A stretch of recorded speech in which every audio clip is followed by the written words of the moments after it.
Coming up on Chapman News, flags at half-staff and the country in mourning after 8 people are dead and 3 connected and possibly targeted mass shootings in Atlanta. A closer look at vaccine access across the country, forcing some people to drive hours away from home for their shots. And Chapman giving reopening a second go after spring break. What does the community think? All that and more this week on Chapman News. From Dodge College of Film and Media Arts, this is Chapman News. Good afternoon, I'm Barbara Fox, and welcome to the latest edition of Chapman News.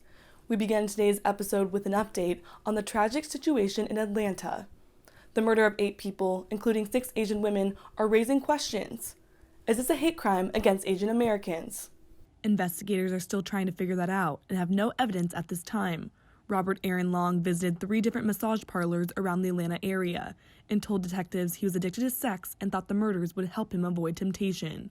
He apparently has an issue, what he considers a sex addiction, and sees these locations as something that allows him to go to these places, and it's a temptation for him that he wanted to eliminate.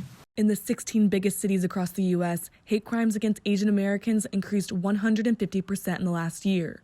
The House of Representatives is now holding hearings about discrimination against Asian Americans for the first time in 30 years.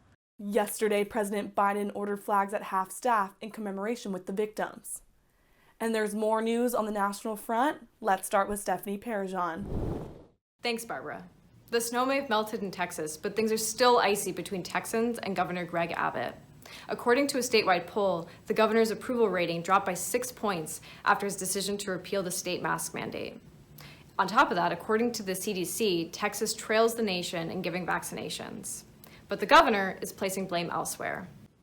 The Biden administration is recklessly releasing hundreds of illegal immigrants who have COVID into Texas communities.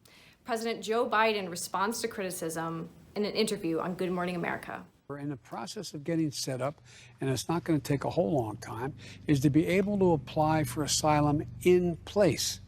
So don't leave your town or city. You can apply for asylum from where you are right now.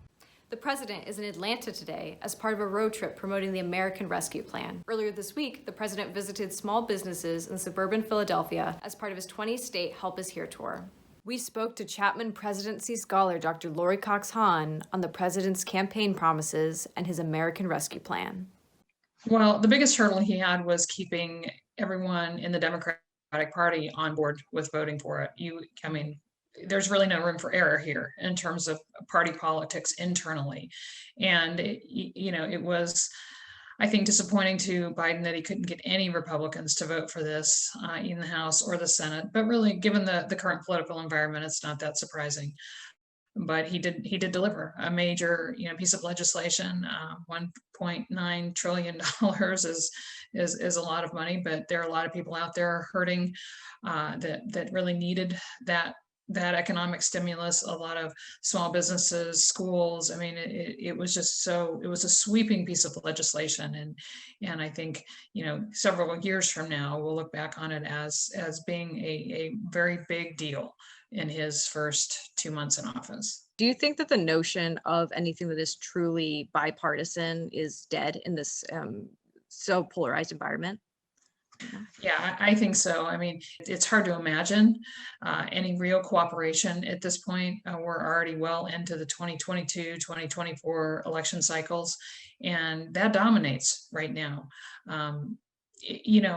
Some of the things that Democrats said they wanted to do with the Biden presidency, reforming the filibuster, DC and Puerto Rico statehood, maybe the Supreme Court is not at the top of the list anymore, but they're not going to be able to do that with such a slim majority. How do you think his efforts are being taken by the rest of the country?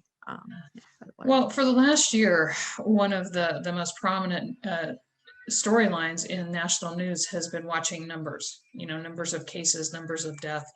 Now we actually get a more positive metric every day when we see, the slowly inching up of number of people vaccinated. So today we're at just over 12%. And Biden wanted 100 vaccinations in his first 100 days. Well, we're above that, and we're pretty much at the halfway point of the 100-day mark. So I think that that's a significant accomplishment. The biggest challenge, again, is breaking through party lines to get people to understand that the vaccine is safe. And so that's, from a marketing standpoint, that's a challenge for the White House right now and everyone in the federal government to get, the message out there. It's unfortunate that this also has such a partisan element to it.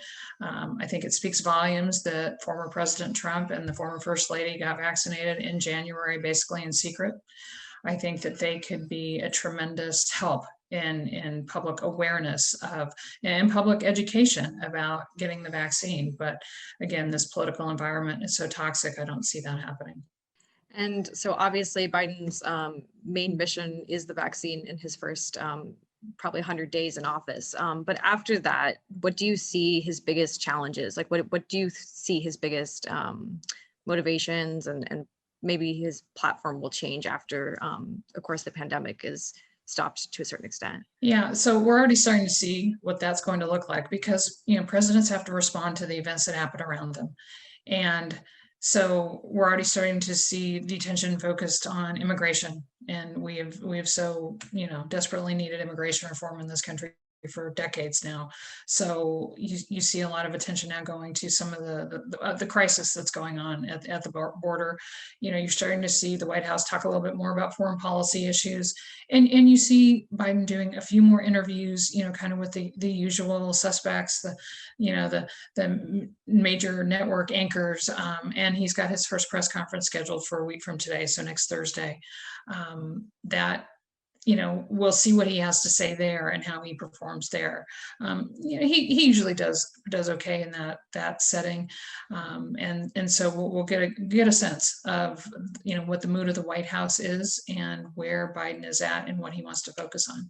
How do you think that Biden will approach trying to make other nations feel comfortable about aligning themselves with the U.S., given that a new administration could come in 4 years? I think a lot of people see the Biden administration as a return to, I hate to use the word normal, it's a relative term, all of his years in the Senate, on relevant committees, chairing relevant committees, dealing with foreign policy, his 8 years as vice president. So he's a known quantity. So that is really important in terms of the relationships that the United States has with other countries. But, it's not just the United States that's been dealing with this pandemic, it's been globally. So you've got a lot of challenges economically. There are going to be a lot of trade issues that are going to, continue to land on the president's desk. I mean, the list goes on and on. So there are a lot of challenges. And, so I think that there might be better working relationship between the United States and the leaders of other countries at this point, but that doesn't mean that all of the problems are just going to magically go away. Well, thank you so much. And thank you again for agreeing to meet with us. This was great. Thank you. No problem. Thanks. Despite a rise in cases across 13 states, President Biden is meeting a hefty goal 40 days early. The U.S. vaccination effort is in full swing. Since the beginning of March, the U.S. has been vaccinating over 2 million people a day. The country is on track to exceed Biden's goal of 100 million shots in his first 100 days by day 60. First is 100 million shots in people's arms will have been completed within the next 10 days. And 100 million checks in people's pockets in the next 100 days. Shots in arms and money in pockets. California's vaccine program is also progressing, with Governor Newsom announcing that the state just hit a major milestone. 12.6 million vaccines have been administered in the state of California. That's more than all but 6 nations globally. In the last 24 hours, we administered 464,000 doses. That's the most of any state ever. It's the most we've ever administered. However, some experts are worried that supply might soon outstrip demand, as recent polls showed that about 30% of Americans do not intend to take the vaccine. That number jumps to around 50% among Republican men and Trump voters. The former president is trying to convince them otherwise. but it's a great vaccine, it's a safe vaccine, and it's something that works. With positive trends among vaccinations in adults, companies like Moderna are now undergoing trials on children 12 and younger, with some participants as young as 6 months old. Experts say it will still take months before the vaccines are authorized for children, as reactions to vaccines could be more intense among younger demographics. The quicker children are vaccinated, the sooner the U.S. can achieve herd immunity. For Chapman News, I'm Michael Benifta.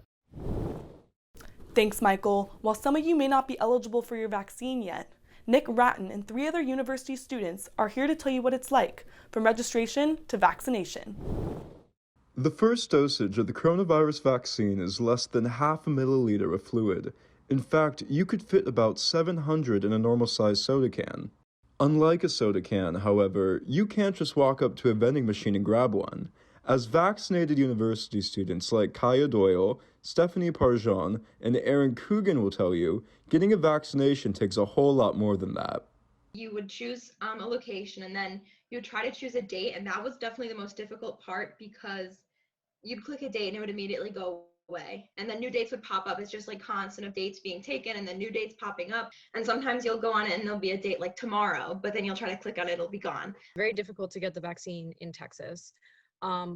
But what's going on is a lot of people, especially in small rural communities in Texas, they're very suspicious of the vaccine. And so there's a lot of places in Texas now that have extra vaccines that will go unused. For me, the process was a lot easier than everyone had been telling me. I was working at a tutoring center called Kumon, and through there I was considered an educator. And so getting my spot through the Orange County system was really, really quick and efficient. With Kaya in New York, Stephanie in Texas, and Aaron in California, they've had tremendously different coronavirus experiences, both with the vaccination process and the pandemic itself.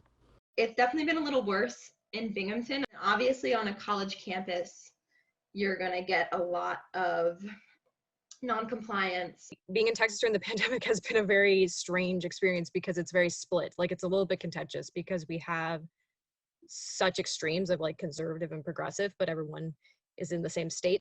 I feel like getting the vaccine here is so much easier and so much more accessible than other places in the country. And I don't know if that's exactly fair because we're also not doing the most to be precautious of our pandemic protocol.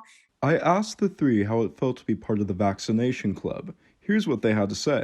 So we're like 8 hours post-vaccine. Honestly, I'm really tired. It's also daylight savings time. And my fire alarm went off at 4 a.m. last night, so like maybe unrelated, but like I'm like really exhausted. And I kind of just feel like a little like, I have experienced some dizziness and nausea from it. I felt a little bit under the weather, but I think that that's mainly just because it's also midterms and I was already feeling run down. My symptoms weren't severe or anything. I felt super fatigued the day after my shot, some muscle aches and that kind of stuff, but it just gives me an extra sense of security that I'm not exposing my family to something that could potentially be really harmful for them. With many vaccines out there, no 2 experiences will be the same. However, with President Biden declaring last week that all adults will be eligible for the vaccination by May 1st, one thing is certain. We'll all have a story to tell. For Chapman News, I'm Nick Ratton. Thanks, Nick. California is currently in phase 1A and 1B in vaccinations, including those who are healthcare workers, long-term care residents, and people that are 65 and older, as well as employees of agriculture, food, education, child care services, and emergency services. Coming up, Chapman is preparing to reopen after spring break, but what are the community's thoughts? And tornadoes tearing through the South. We'll have the latest and your weekly forecast.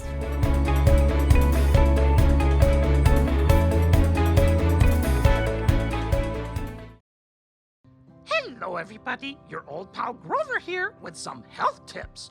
Wash your hands throughout the day with soap and water for 20 seconds. Whoa, whoa, whoa, whoa! Oh well.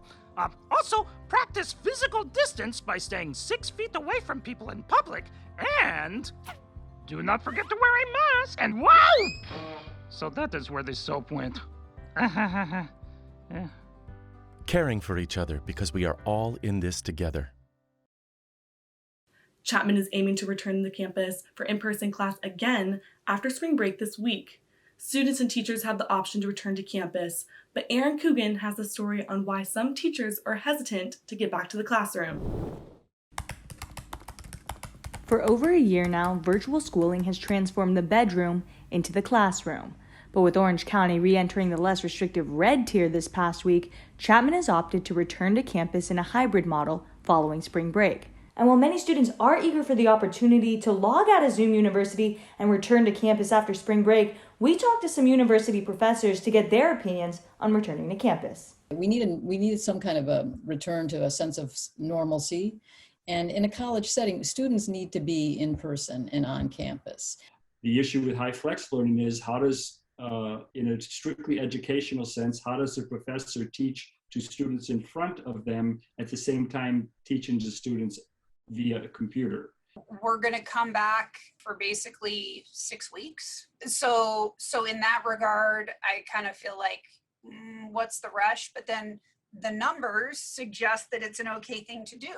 There are many faculty who are really apprehensive. You have family and others that you're exposing possibly if you're exposed to it. So there are many, many reasons that faculty are concerned. But I think we're rushing into this, and I don't think anyone really knows why.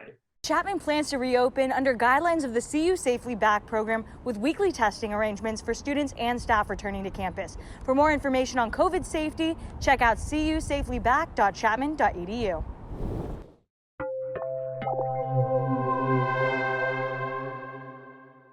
While vaccination rates continue to rise and businesses open their doors in the United States, other countries are planning on another wave of infections.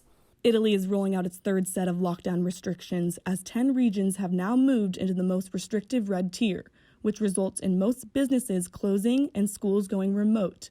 More regions are expected to join them in the coming weeks, and Italian ministers have already announced a nationwide shutdown for Easter weekend. Other countries are following suit, with Germany set to make a decision on extending their lockdown Monday and France announcing a month-long closure of all non-essential businesses near Paris yesterday. Experts partially attribute the lockdowns to recent issues involving the main vaccine being used throughout Europe. Nations approving the AstraZeneca vaccine are now struggling to decide whether their partnership with the pharmaceutical company should continue. This comes after some European nations suspended its use due to concerns over a possible increased blood clot risk. Denmark first took action after a 60-year-old woman died from a recently developed blood clot. Other countries following suit, adding Germany, France, Spain, and Italy to the list. The European Medicines Agency's Safety Committee has stated the vaccine is safe to use, though they cannot yet rule out a link between blood clots and the vaccine. And almost 400 million COVID-19 vaccine shots administered globally, but nearly a quarter of them have been given to those in the U.S. To find out where and how vaccines are being distributed around the world, our international producer, Melissa Cho, has more. As countries scramble to secure millions of vaccine doses for their citizens, wealthier nations have taken a front-row seat on the vaccine distribution timeline. Last month, President Biden announced the government has plans to purchase 600 million vaccine doses from both Pfizer and Moderna. Just a week ago, he promised that every American will be vaccine eligible by May 1st. But the vaccination game echoes the ongoing notion of richer countries benefiting first, the developing nations falling behind. Brazil, Latin America's largest nation, only secured 1 million doses during the second week of February, a stark contrast between the number of vaccines purchased and the nation's population of over 200 million. This month, Brazil is pivoting to secure 30 million doses of China's Sinovac vaccine. Other countries are planning on going the extra mile. The UK, which ordered 400 million doses, expects to donate most of its surplus supply to poorer nations like Afghanistan, Haiti, Ethiopia, and Somalia. France's President Emmanuel Macron has encouraged richer countries to send up to 5% of their current supply to poor countries. 4-5% des doses qu'on a. Ce qui est frictionnel chez nous, ça ne va pas changer nos campagnes vaccinales. Mais que chaque pays mette un tout petit peu des doses qu'il a pour transférer quelques dizaines de millions déjà de doses, mais très vite. The COVID-19 vaccine's global access, abbreviated as COVAX, is working to ensure equitable distribution between different countries. On Monday, Jamaica became the first ever country in the Caribbean to receive vaccines through COVAX. The group has raised over $6 billion, but needs at least another $2 billion to reach its target for the year. Wherever you are, we can only hope that you are able to receive a dose, and soon. Melissa Cho for Chapman News. Thanks, Melissa. And coming back to the U.S., Ned Peterson has the full report on the damaging storms moving across the country this week. Ned? Many southern states like Alabama, Georgia, and South Carolina are recovering from over 20 different tornadoes since Thursday morning. In addition to these tornadoes, storms resulted in dangerous thunderstrikes and over 50-mile-an-hour winds. Most damage came from long-track tornadoes, which stay on the ground much longer than regular tornadoes. While there has been a lot of damage so far, thankfully there have been no reported deaths or injuries. You see, the good thing about a 50-mile-an-hour wind on a storm like this is that it's pretty much over. The front has blasted through the East Coast last night and is currently pushing onto the Atlantic. Now, let's zoom out and see this storm from the whole nation with our national forecast. In New York, it'll be 43 degrees, Washington, D.C., 50 degrees. Atlanta will be 59 degrees, and Miami will be 84 degrees. In Chicago, it'll be 42 degrees, and Minneapolis will be a high of 53 degrees. Austin will have a high of 70 degrees, and Denver will be at 54 degrees. Las Vegas will have a very hot day at 81 degrees, and San Francisco a very foggy one at 57 degrees. In Seattle, things will be a little rainy at 52 degrees. Looking to our Orange County forecast now, in Orange it'll be 71 degrees and Westminster 69 degrees. In Newport Beach it'll be a little colder at 64 degrees and Irvine will be at 68 degrees. Mission Viejo at 70 degrees and Laguna Beach at 69 degrees. And then at San Clemente it'll be 65 degrees. Now let's look to our 7-day orange forecast. Today it'll be partially cloudy and 71 degrees and those clouds will continue on tomorrow at 65 degrees. On Sunday and Monday, things will get sunny again at 68 and 70 degrees. And then on Tuesday, the clouds will come back at 71 degrees. On Wednesday, things will warm up and the sun will come out at 77 degrees. And then on Thursday, things will start to cool back down again and be a little more cloudy at 68 degrees. That was your weather. Back to you, Barbara. Coming up, the death that shook our nation, an update on the trial of George Floyd's killer.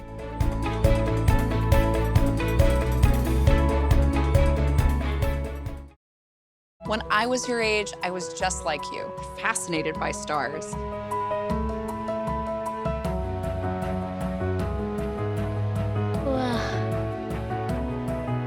But now I get to search for life in the universe. And who knows, maybe life is looking for us too. So we're like aliens to them? Yeah. Does anyone want to be a scientist now? I do. Awesome. We need more girls in STEM. Maybe we can find aliens. What began as reports of a fake $20 bill lead to the largest social justice movement in decades. After the death of George Floyd, 10 months and an historic civil lawsuit. The officer responsible is now facing trial. Natalie Tasha Thompson has more. What began as reports of a fake $20 bill led to the largest social justice movement in the U.S. in decades. After the death of George Floyd, 10 months, and a historic civil settlement, the officer responsible is facing trial. Almost 10 months ago, George Floyd was killed outside of a Cup Foods grocery store in Minneapolis after being suspected of using a counterfeit bill. For roughly 8 minutes and 46 seconds, Derek Chauvin, a Minneapolis police officer who already had dozens of complaints filed against him, put his knee on Floyd's neck and is now on trial for second and third-degree murder, as well as second-degree manslaughter. If found guilty on all counts, Chauvin could face a maximum sentence of 65 years in prison. He has pleaded not guilty to all charges. Prior to Chauvin's trial, George Floyd's family received one of the largest civil settlements in history at a staggering $27 million. I thank the state of Minnesota for getting this settlement taken care of. But even though my brother is not here, He's here with me in my heart. This after arguing that the city of Minneapolis had been negligent for failing to train officers in proper restraint techniques and failing to discipline officers with a poor track record. Since the start of jury selection in the trial, attorneys have had trouble finding jurors who are impartial since Floyd's murder has turned into a movement. We did accept you as a juror, but do you think now with this new information it would be hard to presume the defendant innocent, would hard to be impartial in this case? I think it will be hard to be impartial. All right. What should be black and white has come down to blue and black instead. Attorneys have begun focusing on one key aspect in the jury process: how favorably prospective jurors view the Black Lives Matter and Blue Lives Matter movements. The men and women on the jury hold the power to decide the fate of one of the most high-profile, racially driven trials in the last 50 years. I'm Natalie Tasha Thompson, reporting for Chapman News. Thanks, Natalie Tasha. Chapman News will be sure to keep you updated on the trial in the coming weeks. And Brennan Corrigan has a closer look on the sports world this month. Brennan? Thanks, Barbara. Hello, everyone. I'm Brennan Corrigan, here to jump into the madness of the sports world. Speaking of which, it's officially time for March Madness.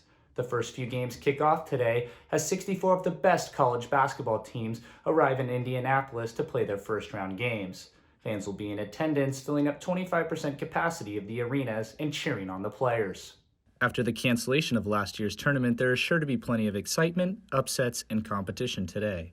The first 4 play-in games occurred yesterday as those teams had to battle for a spot in today's first round. Those games were a small sample of the madness, so be on the lookout for more phenomenal moments later today as Wisconsin takes on North Carolina in a classic Big Ten vs. ACC showdown. And on a different kind of court, Chapman's men's tennis took to their second match of the season Wednesday since returning to play. The Panthers struggled in their doubles matchups against the Cougars, losing all 3 matches. However, junior Jacob Lee won his singles match. Lee says he is surprised but grateful that he was able to return to the tennis court this season. It feels like really good. I honestly had like no expectations of coming back. I thought it was just like it was over. So when I heard that we were like able to go back, it was pretty amazing. The Panthers take on California Lutheran for their next match Friday, April 2nd.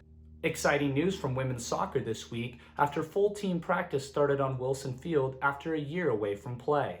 The team is practicing 3 times a week for 2 hours a day with pandemic precautions. The athletes and coaches get COVID tested every single week and wear masks at all times unless they are playing. Before this week, the team had been practicing without so much as a ball. Anna Montemore, junior soccer player, says it's nice to be practicing with her full team again. I was so eager to get back on that field and play because the last 2 weeks we've been out there, it's been just fitness and it's with our little pod, which is fine, but playing soccer with their whole team and actually getting to shoot and scrimmage each other is just like the best feeling ever. The soccer team will find out in the next few weeks if they can start scrimmaging other colleges to prepare for their upcoming season in the fall. Thanks for tuning in to another episode of the Best Campus Sports Show. I'm Brennan Corrigan. Stay active, and we'll catch you again after spring break. Back to you, Barbara. Thanks, Brennan. On Wednesday, Dick Hoyt, who was one half of the inspirational team Hoyt, passed away at the age of 80. Hoyt and his son Rick, who has cerebral palsy, participated in marathons, duathons, and triathlons across the country for over 30 years. The father and son began racing in 1977 in a charity run organized for a friend of Rick's. Afterwards, Rick told his father, "Dad, when I'm running, it feels like I'm not disabled." By the time Dick hung up his running shoes in 2014, the duo had competed in over 1,000 different events, including 30 years worth of Boston marathons. During their races, Dick would push Rick along in the custom-made racing gear that allowed both to compete simultaneously. Their actions have inspired similar Team Hoyt organizers across the country, who work to bring para-athletes into racing events of their own.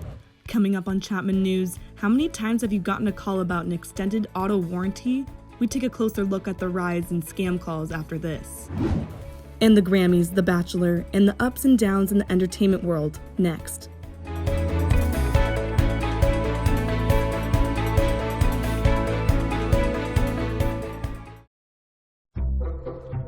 They call me Maxie, but I prefer tripod. I was your above-average four-legged homie, and then wham, bam, minivan. Some people pity me. Now that's lame. I still run, fetch, and swim. And the ladies love me. I'm the ultimate wingman. Just don't ask me to high five.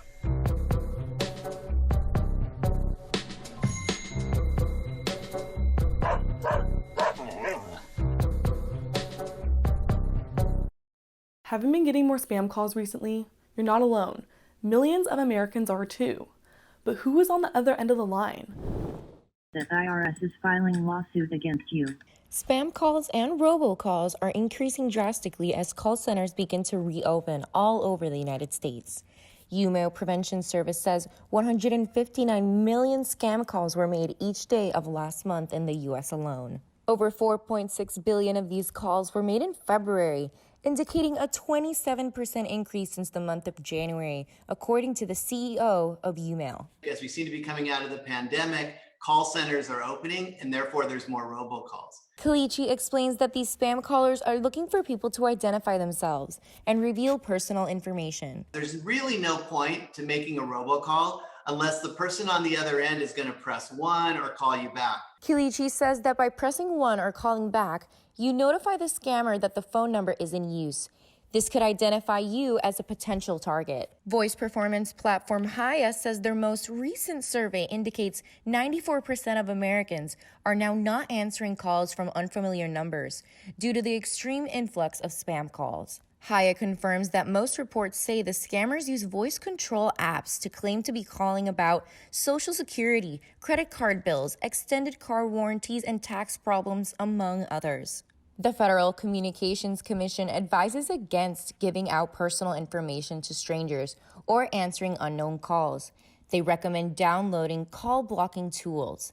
This is Ariana Benitez for Chapman News. Thanks, Ariana. I've definitely been getting some spam calls recently, so I'm glad to know that I'm not alone.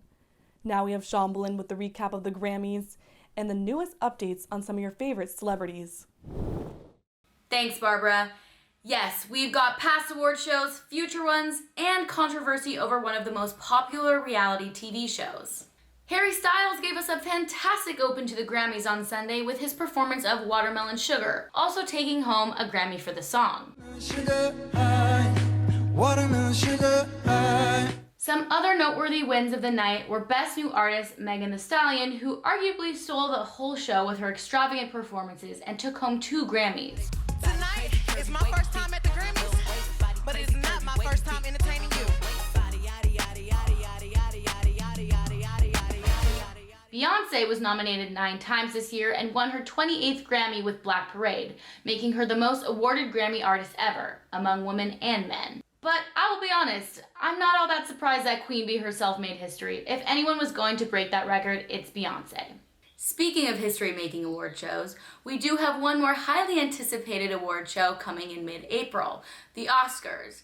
After a less than impressive turnout for both the virtual Grammys and Emmys, we are hoping that this year's Oscars will have some better ratings. The Oscar nominees were announced this week with The Father, Judas and the Black Messiah, Mank, Minari, Nomadland, and Promising Young Woman up for Best Picture. Up for Best Actor are Riz Ahmed, Chadwick Boseman, Anthony Hopkins, Gary Oldman, and Steven Yeun. Ahmed is the first Muslim actor, and Yeun is the first Asian American actor to be nominated in their categories. Boseman is also the 7th actor to receive a posthumous nomination. This year's Oscars is a milestone for women, as 70 women have been nominated for 76 awards, the most in any Oscars.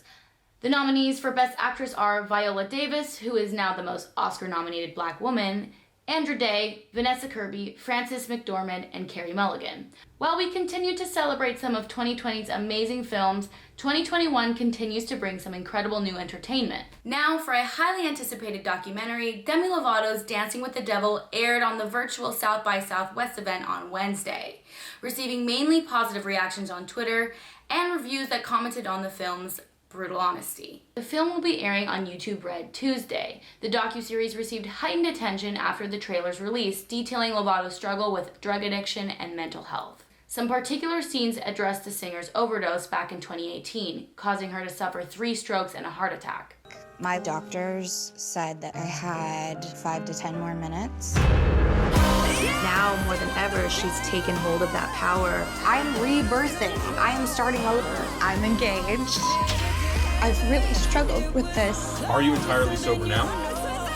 I I've had a lot of lives, like my cat, I'm on my 9th life. I'm ready to get back to doing what I love, which is making music.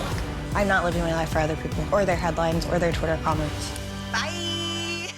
I think I speak for many when I say we are all on the edge of our seat after seeing that sneak peek. Demi also just announced her new album, Dancing with the Devil, The Art of Starting Over, which is coming next month. Lovato told Variety that the tracks closely coincide with her life journey and the album will be a mix of genres from country to R&B. And for our final entertainment story of the week, the last rose goes to The Bachelor finale. Matt James was the first black biracial bachelor on the popular American reality show. The season finale turned out to be a complete disaster as Matt chose to give his final rose to Rachel Kirkconnell. But recently, a racially insensitive social media post has surfaced of Kirkconnell at an Antebellum South-themed college party. The host of The Bachelor, Chris Harrison, came to her defense in an interview with Extra TV. The picture was from 2018 at an Old South Antebellum party. So I think, when you hold that under the lens. It's not a good look. No, it's not a good. Well, Rachel, is it a good look in 2018 or is it not a good look in 2021? It's because not there's a big good difference. look ever, because she's celebrating the Old South. If I went to that party, what would I represent at that party? I don't disagree with you. You're 100% right in 2021. That was not the case in 2018. And again, I'm not defending Rachel. I just know that, 50 million people did that in 2018. Harrison was then replaced by former linebacker Emmanuel Acho as he became the new host for the After the Final Rose special on Monday. During the episode, Acho confirmed Rachel and Matt split and initially confronted Rachel about her racist actions. She apologized and owned up to her ignorance. I'm not going to sit here and say that I didn't know any better because I could have easily asked myself those questions. No, I never took the time to make that connection because if I would have taken the time, I easily could have understood what was wrong with it. During the interview, Matt also shared his thoughts and how he was dealing with the matter. Not only did he express the struggle of trying to avoid stereotypes as a black man on a predominantly white show, but also the pain he felt having that conversation with Rachel. The most disappointing thing for me was having to explain to you why what I saw was problematic and why I was so upset. The end of the special left us all a bit shocked and with some questions. But one largely positive announcement that did come out of this season was the newest hosts of the show will be former bachelorettes Tayshia and Caitlin. Hopefully these women can bring some new changes to the old ways of this franchise and help it become more inclusive. And that's all I have for this week's entertainment update. Now I'm gonna have to go catch up and watch all of these nominated films. I'm Shamblin Fairley reporting for Chapman News. Back to you, Barbara. Thanks, Shambi. After a year of every single theme park in Southern California shutting down, the first one is set to reopen April 1st. Six Flags Magic Mountain announcing yesterday their reopening with rides will be on April 1st for the season ticket holders and April 3rd for everyone else. The park is currently limiting guests to those who live in California and will have strict capacity limits and mask requirements in place. The reopening falls in line with the latest COVID restrictions that allow theme parks to reopen on April 1st, so long as their county is in the red tier. LA County, which is home to Six Flags, made it to the red tier last weekend, allowing for their 19 roller coasters to come roaring back to life after sitting quiet for so long. That's all we have this week for Chapman News. Don't forget to follow us on social media at Chapman News and subscribe to our YouTube channel at www.chapmannews.tv. I'm Barbara Fox. See you soon.